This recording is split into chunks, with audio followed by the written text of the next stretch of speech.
Alright, so I'm trying to platinum over 130 of the best single-player story games ever made that were suggested by viewers of the channel. And if I can't do it before hitting 800,000 subscribers, I will yet again lose another platinum challenge, so make sure to drop a like and subscribe. Okay, so today I wanted to play Little Nightmares because I thought it would be a fun game to do because I don't know why. But with a quick glance at the trophy list, you can immediately tell that the platinum for this game is so hard to get that they forgot to even add one in. I can't believe this. I didn't notice this until after already beating the game, however, so I decided to still make a video on it today for you all to chuckle and view through your eye sockets. But I am going to replace Little Nightmares on the challenge with Elden Ring, since that's a pretty equal trade-off. I've heard that game is easy. Anyways, Little Nightmares has a total of 13 trophies inside the main game, with every single one of them being obtainable in one playthrough, except for the speedrun no death trophy that made me want to death later on. The game first opens up in chapter 1 with an ominous cutscene hinting at a Japanese ooh la la lady in the shadows. It then cuts her out of camera because budget cuts, and we awake playing as a small yellow person. In fact, this human is so tiny it reminds me of every time I see a dude who's under 5'5" out in public. But we began this horror-filled journey by just walking to the right, since it's the only direction we can ever travel. I also lit my first lamp of 20 that I need to light for a missable collectible trophy in this playthrough. I was following guides for all of those, by the way, because we waste no time here on the Its Ilusion YouTube gaming channel. Oh yeah, I also climbed a giant staircase and we got a big view of the place we are in. Yet I still have no clue where the hell we could be. In fact, if you told me this was the inside of Kamala Harris's brain, I would believe you, since it's pretty open and empty. But I kept on moving to the right as you do this entire game to progress, and I made it to a room with a bed and a little window we gotta parkour up to. And if you jerk around on the bed for a few moments, you get a trophy from it. Not exactly sure why, but that's still cool. Anyways, in the next room, I walked in on a man hanging from a ceiling, and oh, blur it. I'm not trying to get demonetized right now. He's fine, it's a video game. Also, this room had a super hard puzzle of pushing a chair over to the door handle, just like how 5'5" guys have to do that for them to reach the top shelves.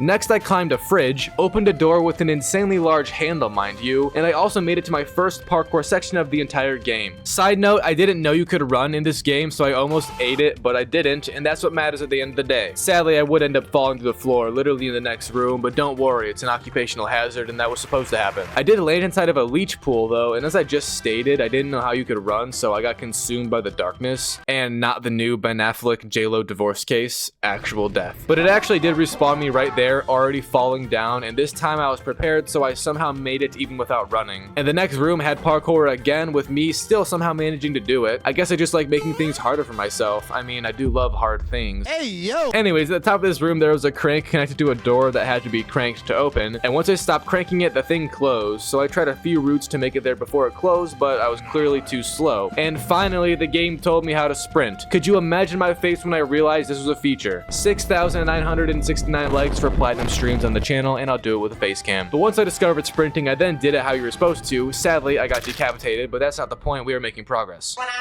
See, I made it next time. Take that. A few rooms later, I also walked in on the first real puzzle of this game. Essentially, there's these doors that are all electrified up, and if you touch them, you of course will die from the shock. So you gotta flip this switch with the help of toiletry products and then dash through the doors before it turns back on. However, during my first go, I was scared of the dark, so I didn't make it in time because I was just exploring, and I ended up just ending it all so I could retry as you do. So next try, I did make it because it's not hard, and the following room just had our first encounter with the glowing eye. Show this to a tribe man and he creates an entire religion around it. Oh God. Now we can't really see who the person is under this little yellow hood, but I'm assuming we play as a serious ginger because if you touch the light, you get fried to death, and just by staying in the shadows is how you get past it, of course. I then climbed up the cages to make it to the next area, and inside this new area, our little character here got hungry. Apparently the dude hasn't eaten anything in a millennia because it was crippling. Like seriously, just throw up a prayer and drink some water. You'll be fine till dinner, I promise. This girl in the other room though felt bad, so she just threw us some food. Either that or she has an eating disorder. Honestly, the second option is probably more realistic. I then made it to this room that had a ton of parkour with chains and stuff. We had to meddle in here for a while, I'm not gonna lie, it was pretty ass. I also totally fell to my death, but that's fine, I can respawn infinitely because I'm Its Ilusion. But I made it to the top into the room we were after. Inside you were supposed to send down this weight to bring up a rope to get back down, but I'm a retard, so I couldn't quite see it, and I just jumped down, dying yet again. This was okay though, because the game just respawned me down here and said it was fine. But literally right away in the room, a dame leech landed on my face and killed me.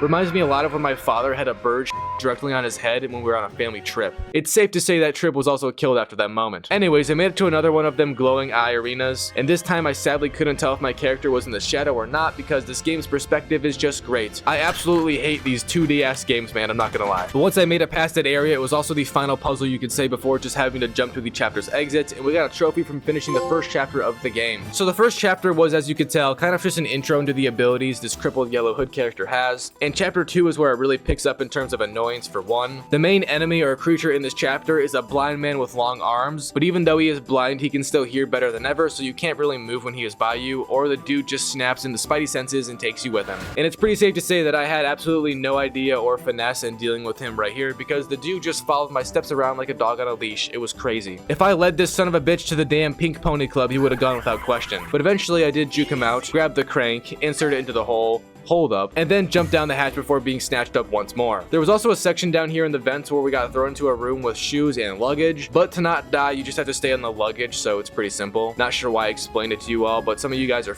brain dead. I love you though. I love you, bitch.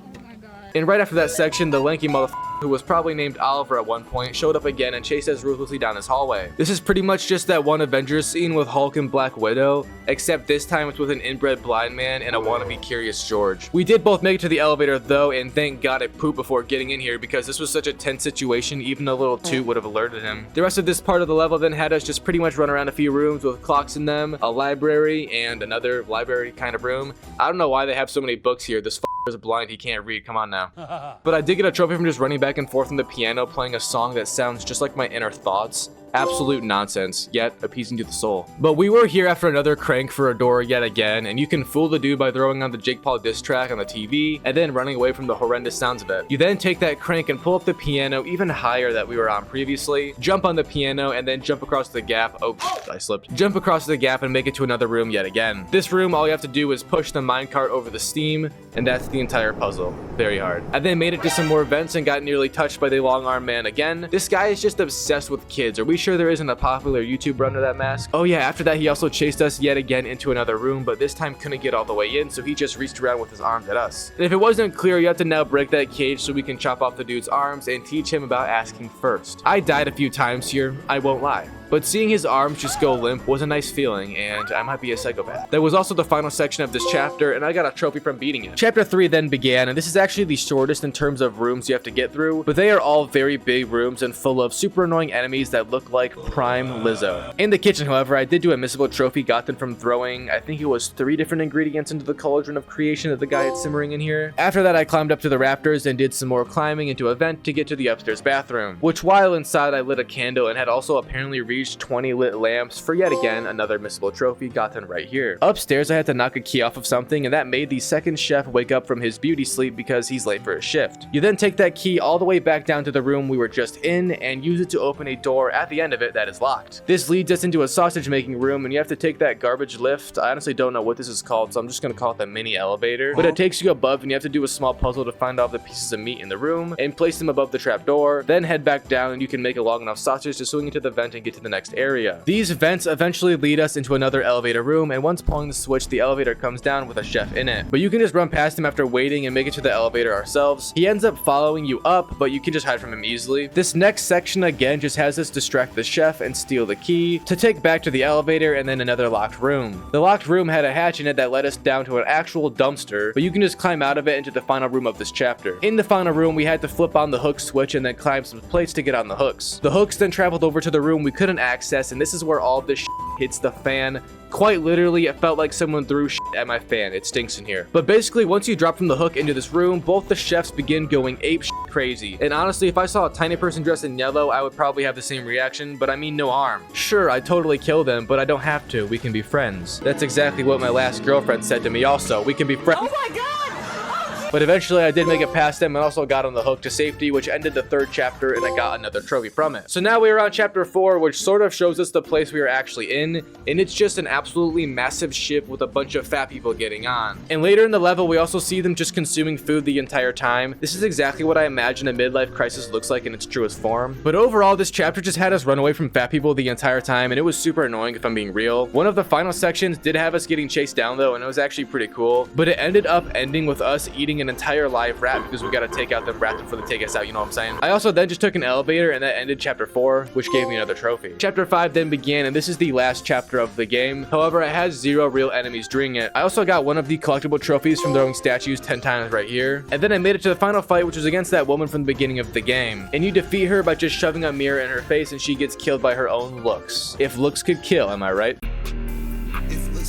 The little yellow person then ate her face and got superpowers, and we took over the entire world, and that was basically it for the Little Nightmares game. So here's that final trophy pop. I did end up missing one collectible, sadly though, so I went back for it during chapter 3, and once I got it, I got the last collectible trophy I needed in the game. So now it's time to go in and speedrun Little Nightmares in under an hour without dying once. This is absolutely horrible, by the way, and is made a tad bit easier with saving throughout it, but it mostly still sucks, I can't lie. And I'm just gonna recap what happened here because it primarily consisted of a lot of death. That was it. First, I got touched by the evil man. Then I got spotted in broad daylight and burned to a crisp, eaten alive by leeches, burned again, fell to my death not only once, twice, but 3 times, touched once more by the evil guy, and then touched more, fell to my death again, but this one was complete BS. I got touched in the same spot after, and then also got touched a few areas post the previous touching zone. I then fell to my death, got touched, hell, I got grabbed, I fell again, I was even manhandled, twice, actually 3 times, just kidding, 4, 5, 6, 7, 8 times. And then I was trying to speedrun this one part, and I didn't wait for the chef to get done inspecting the box, and I deadass glitched out the game because he got stuck in the elevator shaft and wouldn't come up. What the hell?